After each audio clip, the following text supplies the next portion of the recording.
I'm Alistair Rimmer from Kleine Zalze in Stellenbosch, South Africa. I'm the cellar master here at the winery. I'm here today to share with you our 2015 Bushvine Chenin Blanc cellar selection. On our cellar selection range of wines, we're aiming to have really bright, fresh, pure expressions of the cultivars that they're used of.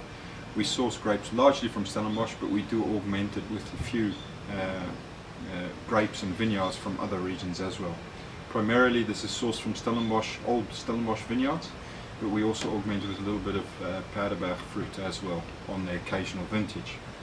Stellenbosch fruit gives us a lot of beautiful texture and minerality, a lot more raciness, a little bit more sort of limey, zesty characters, whereas we get a little bit more richness and ripeness and more tropical tones coming out of the Paardeberg and Achterperl direction.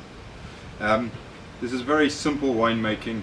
It's our philosophy here at Kleine Zalze is to let the vineyards and the fruit express themselves. We as winemakers try not to manipulate it too much. We're really trying to give and express the vineyards and the sense of place in the wines. To that extent, we bring the fruit into the winery as early as possible in the morning. We don't harvest anything past about midday, just to try get that fruit as best as can into the winery. We then treat it with respect, I think, is our philosophy.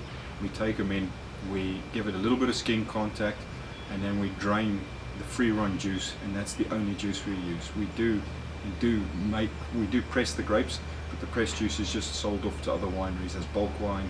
We use just the free run juice, the best possible juice that we feel that we can use to make the wine. The wine's fermented in stainless steel tanks. There's no oak maturation on this wine. We just, again, trying to express Chenin Blanc as a peak, that racy, fresh minerality. And so we give it just tank fermentation, cool temperatures, and then after fermentation we'll give it extended lease contact in the tank for anything between 4 to 6 months depending on the vintage. In 2015 we had a magnificent vintage, lots of rich ripe characters, so the lease contact wasn't as necessary. It was already quite rich and full, so it was 4 months lease contact in the 2015 vintage. On the bouquet, it's just right out the bat, you just get this citrus blossom, guava fruit, passion fruit, a really intense nose and bouquet, and then on the palate, yeah, wonderful minerality in this wine. Just really expresses the beautiful old granite derived soils we have around here. Freshness, brightness, but a lovely length to the wines. It doesn't fall away like a lot of wines in this sort of price segment quite often do. Beautiful texture, unbelievable value for money, and yeah, most probably I would say the quintessential summertime wine. Thinking crayfish in December, this is your match to go with.